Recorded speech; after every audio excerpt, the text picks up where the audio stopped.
Scientists spent years collecting genetic samples from 6 continents, from Poland to Ethiopia, from India to Morocco, from Yemen to the United States, comparing them against nearly every major population database available. They were trying to answer a question that sounds almost too simple for a genetics lab. Biologically, where did Jewish populations actually come from, and what did 2,000 years of dispersal across the globe actually do to their DNA? The answer turned out to be one of the more genuinely remarkable case studies in modern population genetics, not because it confirms anything sinister or hierarchical, but because it reveals something real and measurable about how a specific, well-documented history left a lasting, traceable signature in human biology. Before going further, it's worth being clear about one thing. Genetic ancestry research tells us about population history. It doesn't settle separate and much more complicated contemporary political or legal questions, including anything related to the modern Israeli-Palestinian conflict. Those are different kinds of questions entirely, resolved through history, law, and negotiation, not through a DNA sample. This is a story about population genetics, and it's worth treating it as exactly that. Let's start with what population geneticists actually expected to find when serious genomic comparisons of Jewish communities began in earnest in the early 2000s. The reasonable default assumption, based on how human populations typically behave, was that Jewish communities would end up looking genetically similar to whatever population they'd lived alongside the longest.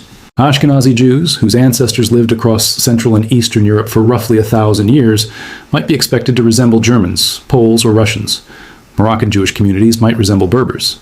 This is, generally speaking, exactly how human migration and intermarriage tends to work over long timescales. Populations blend, genetic signatures smooth out.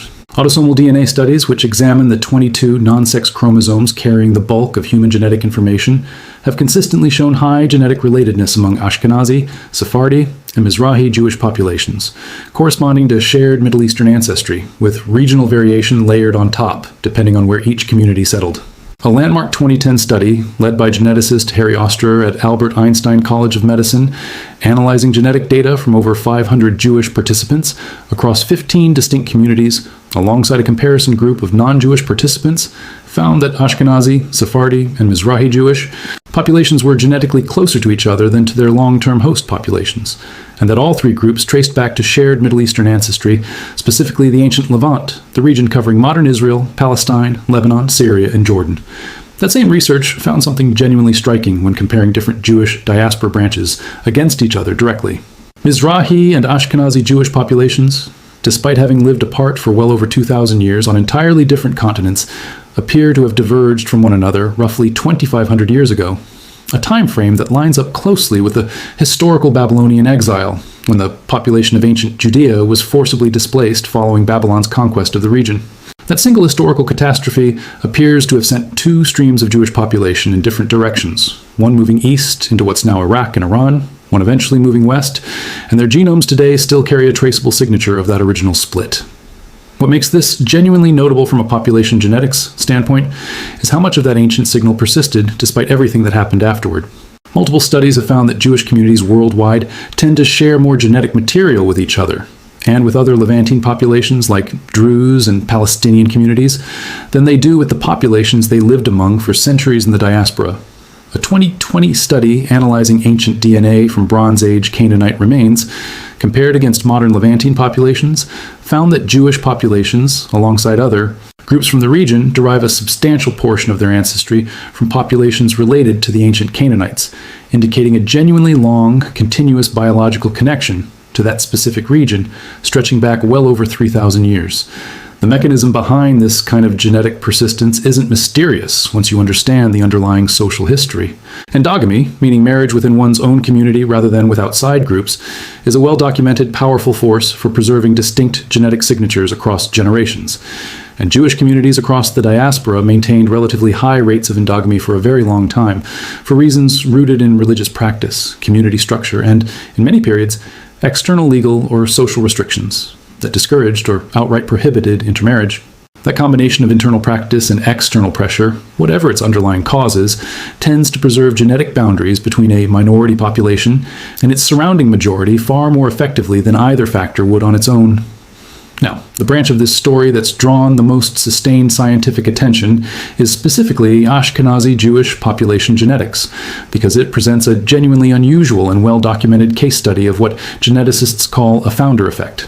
Multiple population genetic models, including research published in journals like Nature Communications, indicate that the Ashkenazi Jewish population, which today makes up roughly half of the global Jewish population, descends from a genuinely small founding group, generally estimated somewhere in the range of 300 to 350 individuals, who lived roughly 600 to 800 years ago, carrying a genetic makeup that was, according to these models, roughly an even mix of Middle Eastern and European ancestry.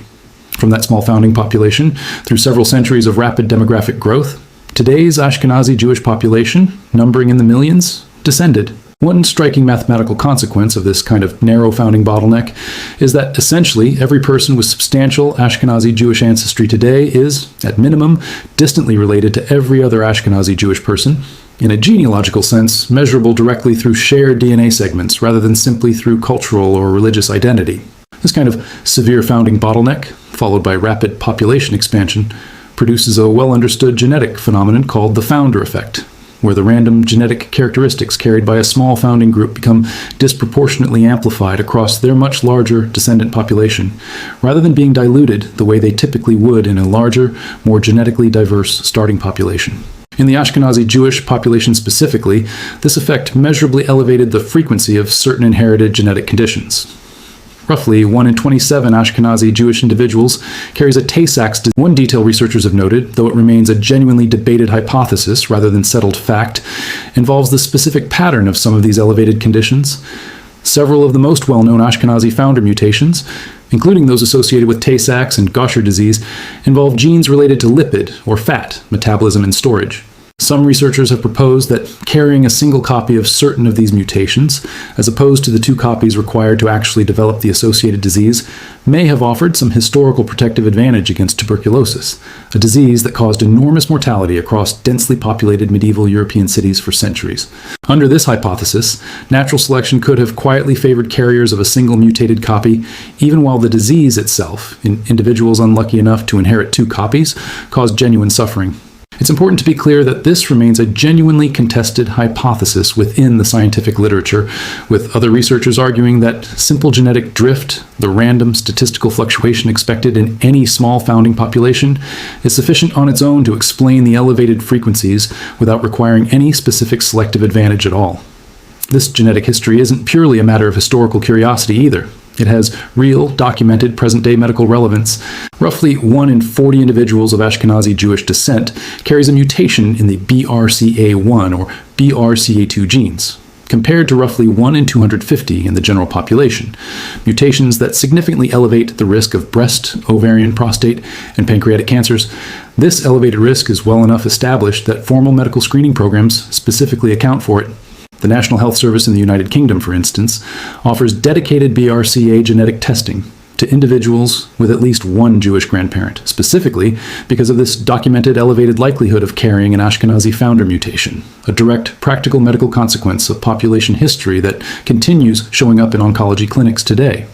The other major branches of the global Jewish diaspora each tell a genuinely distinct part of this broader story.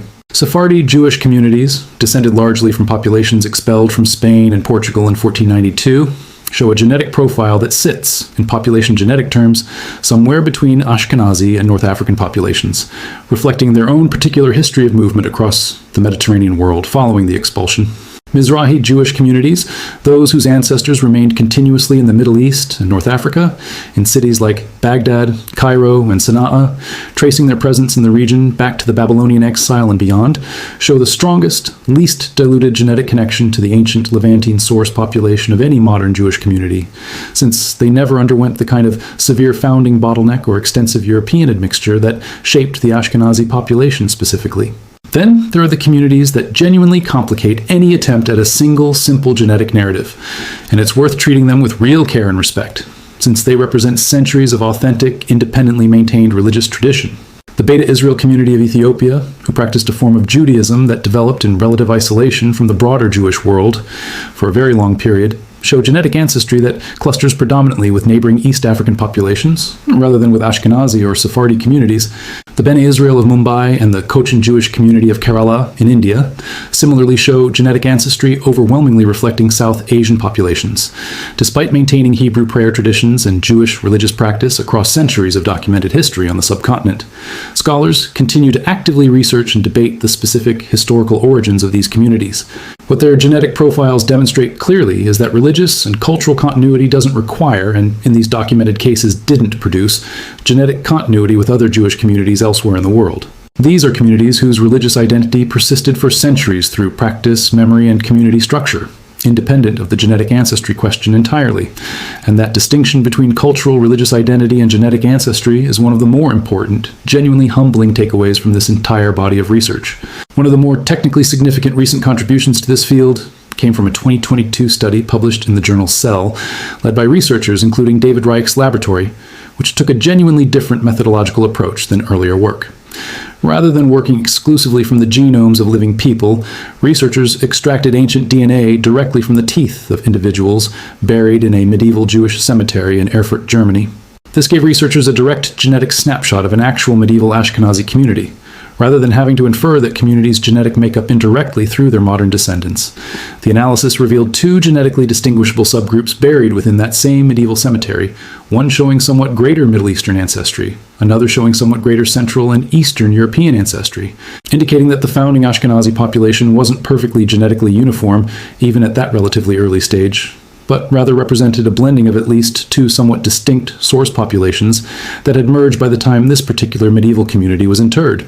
The study also found that a meaningful share of the individuals buried in that cemetery shared maternal line, mitochondrial DNA tracing back to a single ancestral woman, direct physical confirmation of the kind of narrow founding bottleneck earlier studies of living populations had already inferred indirectly. Perhaps the single most unexpected finding to emerge from this broader research area involves a genuinely surprising genetic contribution from a completely different part of the world. Research examining mitochondrial DNA variation across tens of thousands of individuals, comparing East Asian populations against Jewish populations, identified a small number of Ashkenazi Jewish individuals. It's also genuinely important to be clear and precise about what this body of research does not show. It doesn't support any notion of biological hierarchy, superiority, or inferiority between populations, and it has been repeatedly, explicitly rejected by the researchers actually conducting this work as any kind of basis for the crude, thoroughly discredited racial pseudoscience that anti-Semitic movements have historically tried to construct around Jewish identity. What the genetics actually demonstrates is something more specific and, frankly, more scientifically interesting. A detailed and traceable case study in how documented historical events, forced migration, persecution-driven endogamy, catastrophic population, bottlenecks, and subsequent demographic recovery leave a measurable, lasting signature in human population genetics. A signature legible enough that researchers can trace it back through specific historical events separated by thousands of years. There's also a genuinely modern personal dimension to this research worth mentioning. Studies analyzing individuals who discovered elevated genetic disease risk through clinical or commercial genetic testing have found that a meaningful percentage of people carrying detectable Ashkenazi Jewish genetic ancestry didn't previously report, or perhaps even know, about that ancestry themselves, evidence of the same combination of historical conversion, migration, and identity loss that has shaped so much of this population's broader history. In these cases, quite literally, the genetic signal persists even after the cultural or religious identity attached to it has been forgotten, converted away from, or deliberately hidden for reasons of safety across less tolerant historical periods.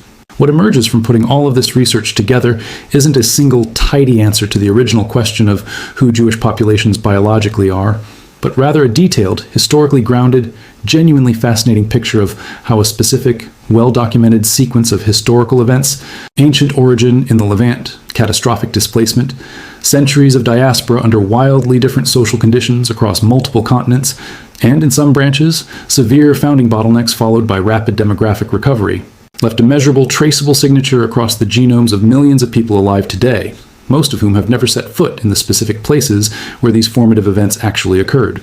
That's a genuinely remarkable finding on its own terms, a real, substantive contribution to population genetics as a field, illustrating just how much detailed historical information can be recovered directly from human DNA when a population's specific history happens to produce this kind of legible, traceable genetic signature.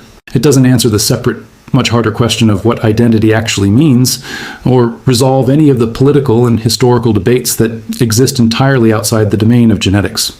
What it does show, clearly and specifically, is that biology can function as a genuine historical record, preserving details about migration, catastrophe, and survival that would otherwise have been lost entirely to time. If you're drawn to stories where genuine, careful science reveals something this detailed and this human about our shared past, subscribe, because the record written into our own DNA still has a great deal left to tell us.